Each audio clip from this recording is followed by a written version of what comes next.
Bienvenue sur Africa 24 dans cette nouvelle édition de l'Africa Tonight. Voici les titres. Pour parler entre la junte qui a repris les rênes du pays et les émissaires ouest-africains, mais toujours aucun accord au Mali sur les conditions pour le retour des civils au pouvoir une semaine après le coup d'État militaire. Évacuation sanitaire de Vital Kamerhe en République démocratique du Congo. L'ancien directeur de cabinet du président a été transféré dimanche de la prison de Makala, où il était en détention depuis près de 5 mois, vers un lieu tenu secret pour y recevoir des soins médicaux. Aucune précision n'a encore été donnée sur son état de santé actuel. Il faut réduire les prêts improductifs dans le but de freiner l'accumulation continue de prêts. Recommandation formulée par le Fonds monétaire international à l'endroit du Cameroun. Les précisions à suivre dans ce journal. Au Mali, les discussions entre la junte au pouvoir et les émissaires de la CEDEAO se sont achevées lundi sans accord sur les conditions d'un transfert du pouvoir aux civils après le coup d'État qui a abouti au renversement du président Ibrahim Boubacar Keïta. Les négociations échouent donc sur la question de la transition. On fait le point sur la situation dans ce sujet de Corinne Camdem. Les pourparlers entre les médiateurs ouest-africains et les putschistes militaires maliens se sont terminés ce lundi 24 août après 3 jours de discussion. Si les négociateurs mandatés par le bloc régional de l'Afrique de l'Ouest avaient pour mission initiale de tenter d'annuler la destitution du président Ibrahim Boubacar Keïta intervenue le 18 août, les discussions se sont plutôt portées sur la composition d'un gouvernement de transition, discussions qui n'ont abouti sur aucun accord solide. Par ailleurs, la possibilité de réintégrer le président Ibrahim Boubacar Keïta aurait définitivement été écartée, selon les dires de l'ancien président nigérian Goodluck Jonathan, qui dirigeait l'équipe en mission à Bamako. Nous avons accordé nos violons sur un certain nombre de sujets. But there are some issues that we have not agreed. Mais il y a certaines questions sur lesquelles nous n'avons pas pu s'accorder. We asked him what is the way forward from him as the president of this country. Et nous lui avons demandé, en tant que président de la République de ce pays, que proposez-vous? Quelle est la voie à suivre, à votre avis? And Keïta said, look, he has resigned. He was not forced to resign, but he has resigned and he is not interested in governance again. Donc le président Ibrahim Boubacar Keïta nous a fait savoir qu'il a donné sa démission, qu'il n'a pas été contraint à le faire et qu'il n'a pas envie de revenir aux affaires non plus.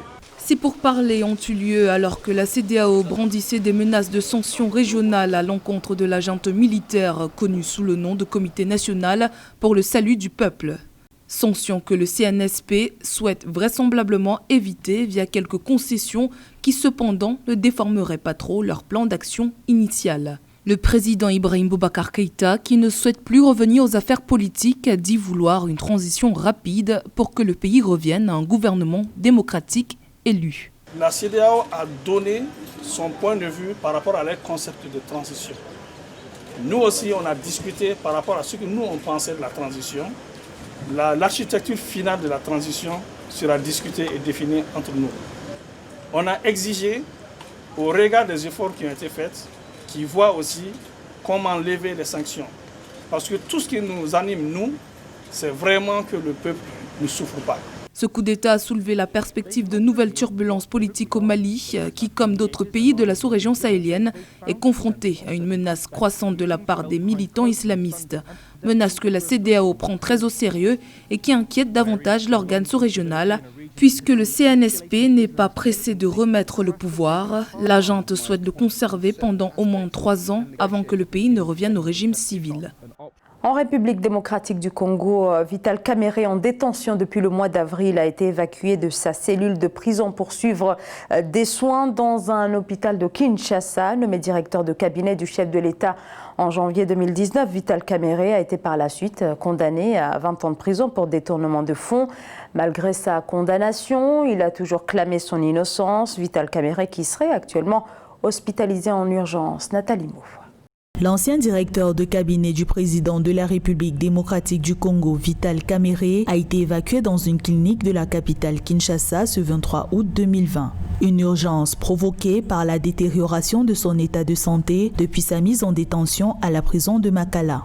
Son avocat rassure sur la qualité des soins qui lui sont prodigués. Je n'ai pas pu le voir parce que son état de maladie, effectivement, a justifié son évacuation vers un endroit où il doit subir des soins appropriés. Donc son état de santé s'est aggravé. Il aurait dû bénéficier de la liberté provisoire pour suivre des soins médicaux, suivant les attestations des médecins qui avaient établi qu'il souffrait gravement. Ces derniers jours, Vital Kamerhe a recueilli de nombreux témoignages de ses soutiens et partisans alors que sa demande de remise en liberté provisoire a été rejetée pour la 9e fois le 22 août 2020.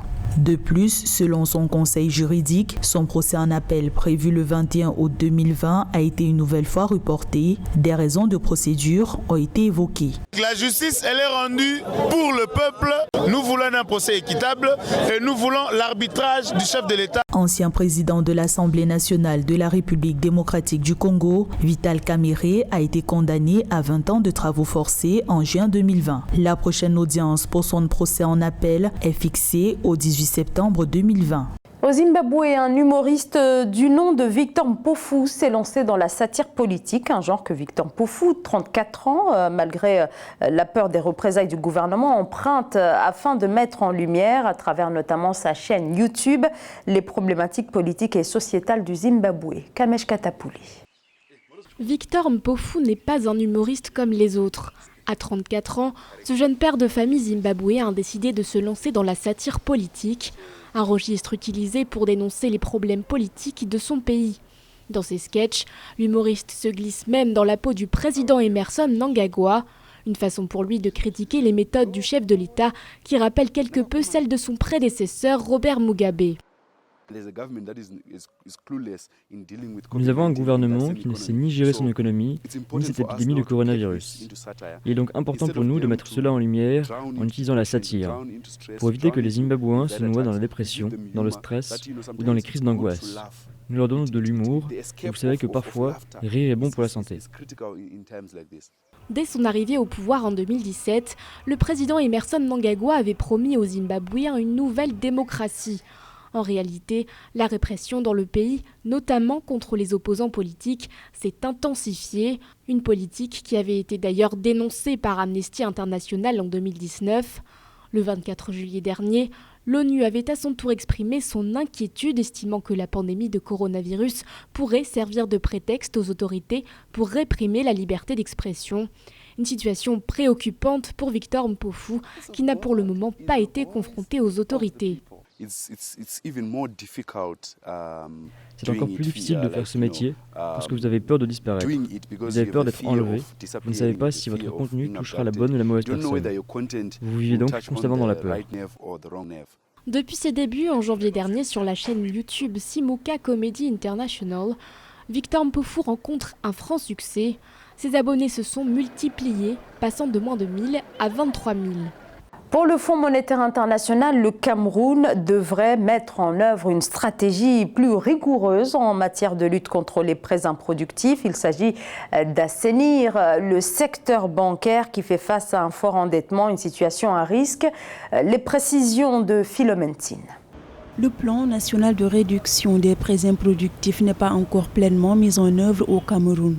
Le Fonds monétaire international recommande au pays de le mettre intégralement en œuvre. L'opérationnalisation de ce plan pourra permettre au pays de freiner l'accumulation continue de prêts improductifs dans son système bancaire. Il arrive souvent que le Cameroun procède à la mobilisation des financements à l'échelle internationale. Et quand ces fonds arrivent, ces fonds sont gérés par la CAA, Caisse autonome d'amortissement. Et il y a un indicateur extrêmement important que la Caisse autonome d'amortissement indique. Ça s'appelle SEN, solde engagés non décaissés, c'est-à-dire des financements que nous avons réussi l'exploit d'obtenir qui sont en dormance dans les caisses de la Caisse autonome d'amortissement. Résultat des courses, vous obtenez des financements, vous les valorisez pas, et vous vous retrouvez encore en train de prélever le capital pour rembourser les traites. À mon sens, c'est ça que le Fonds monétaire international, d'autres experts comme nous, avons appelé des financements improductifs. Le secteur bancaire camerounais est plombé par la diminution de la liquidité et la hausse des prêts improductifs selon le FMI.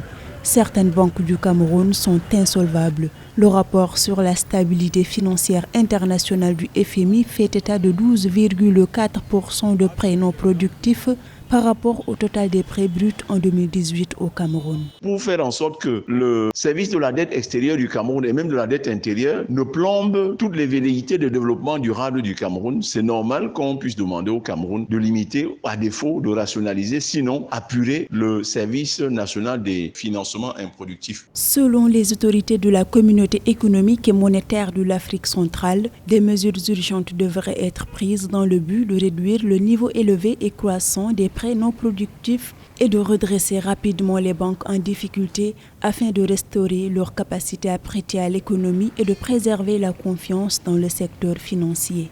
Toujours dans l'actualité camerounaise, le partenariat avec le programme des Nations Unies pour le développement portant sur un montant, sur un fonds de 21 millions de dollars destiné à la reconstruction des infrastructures détruites par le groupe terroriste Boko Haram dans la région camerounaise de l'extrême nord, non loin de la frontière avec le Nigeria. Alexandre Ondoa. 12 milliards de francs CFA.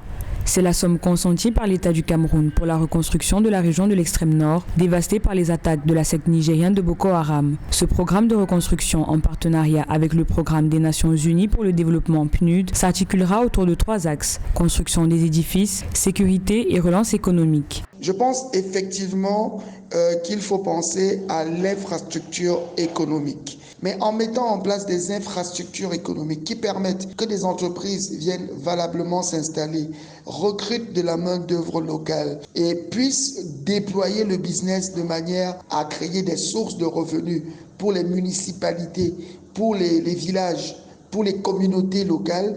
Et je pense que c'est ce type d'infrastructure-là qu'il faut investir. Ce fonds, qui sera implémenté dans les 3 départements de l'extrême nord du Cameroun, permettra de recruter localement plus de 1000 jeunes. Ce financement va favoriser la constitution d'un capital en vue de se lancer dans une activité génératrice de revenus. S'il y a eu des discussions profondes avec des populations à la base, si les populations sont convaincues qu'une part essentielle des ressources humaines ou encore des compensations seront accordées à leur endroit et qu'elles pourront effectivement prendre part à ce processus avec une augmentation de leur capacité à consommer et aussi de leur pouvoir d'achat, je pense qu'elles pourront être contentes. Rappelons que le Mayo Tsanaga, le Mayo Sava et le Logone Chari ont payé le plus lourd tribut aux exactions de Boko Haram au Cameroun depuis 2013.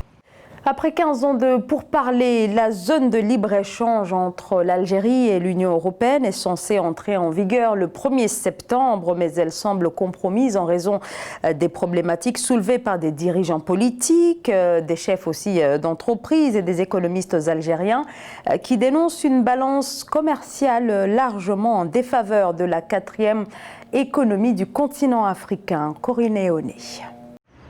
Un accord de dupes, c'est ainsi qu'est désormais considéré le partenariat conclu entre le gouvernement algérien et l'Union européenne en 2005. Cet accord de libre-échange vise à lever les droits de douane sur certains produits, notamment l'acier, les textiles, l'électronique et les véhicules. Alors que l'entrée en vigueur du dit accord est prévue pour le 1er septembre 2020, l'Algérie demande une réévaluation des termes de cet accord qu'elle considère comme défavorable pour son économie. Le partenariat algéro-européen n'a pas tenu ses promesses pour l'Algérie. Une pause est nécessaire pour discuter à nouveau des questions fondamentales qui empêchent une répartition équitable des avantages économiques. Au moment de la signature de l'accord en 2005, l'Union européenne n'était constituée que de 15 pays contre 27 aujourd'hui. Par ailleurs, l'Algérie, dont l'économie reste dépendante des hydrocarbures, est très affectée par les effets néfastes du coronavirus. Cette économie devrait régresser de 5,2% en 2020 selon le Fonds monétaire international. L'Algérie a une économie pétrolière très peu diversifiée en matière d'exportation des produits alimentaires, de tout ce qui est des produits manufacturés, et ouvrir son marché à près de 27 pays européens en termes de libre-échange nécessiterait que les Algériens se penchent très attentivement sur le volet agroalimentaire, sur les critères d'accès au marché en Europe. Les données révèlent qu'entre 2005 et 2019, l'Algérie a importé de l'Union européenne 320 milliards de dollars de marchandises, principalement sous forme de machines, de matériel de transport et de produits agricoles. Inversement, elle a réalisé seulement 15 milliards de dollars d'exportations non pétrolières et gazières vers la communauté européenne.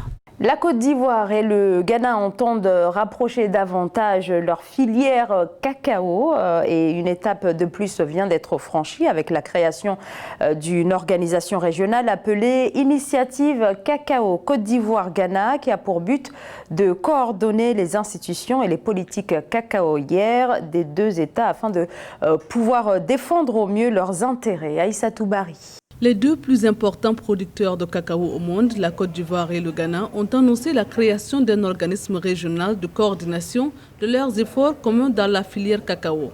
L'organisme dénommé Initiative Cacao Côte d'Ivoire-Ghana devrait permettre aux deux pays de promouvoir, de favoriser et de défendre leurs intérêts collectifs sur le marché international.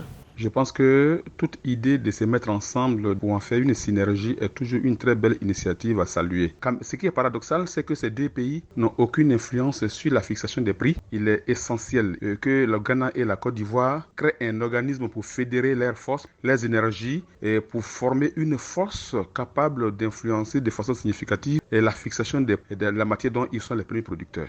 Les deux pays se sont coordonnés sur certaines questions, notamment un partenariat conclu depuis 2017. Mais le nouvel organisme marque un pas formel vers des liens plus étroits. Il est prévu l'annonce simultanée du prix aux producteurs le 1er octobre de chaque année pour réduire les risques de contrebande à travers les frontières et la promotion de la consommation de fèves en Afrique de l'Ouest. Pour moi, il ne faudrait pas que l'organisation qu'ils vont mettre en place se contente juste de se battre au niveau des prix.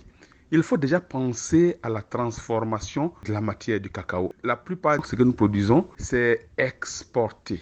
Nous ne sommes même pas capables de transformer ne serait-ce que le tiers de ce que nous produisons. Le Ghana et la Côte d'Ivoire vont également renforcer leur collaboration dans la lutte contre le travail infantile et forcé dans la filière, ainsi que le renforcement des échanges entre le Centre national de recherche agronomique CNRA et l'Institut ghanéen de recherche sur le cacao CRIG.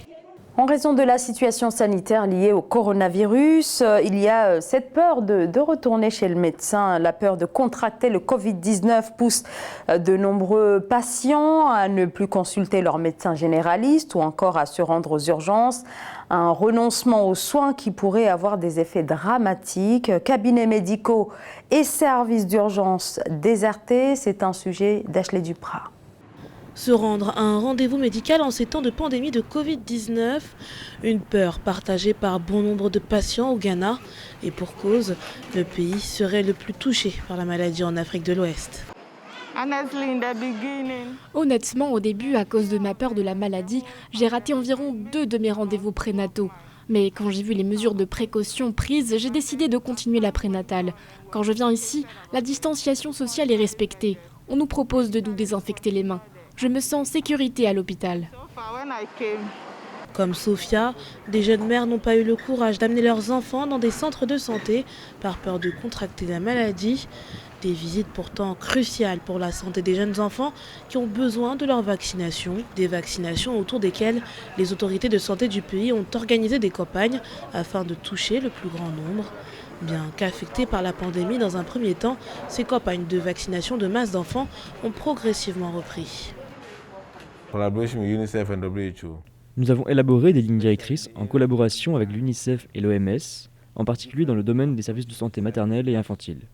Différentes approches de services qui ont empêché le regroupement, et nous avons également assuré la sécurité des personnes, tant les patients que le personnel, afin qu'elles fournissent autant que possible des services, y compris la visite à domicile, pour rendre des services, parce que certains d'entre eux ne venaient pas.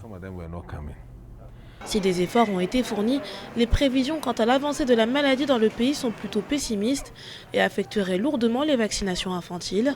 Ainsi, selon les projections de l'Organisation mondiale de la santé, le Ghana pourrait totaliser environ 200 000 enfants non vaccinés d'ici décembre 2020.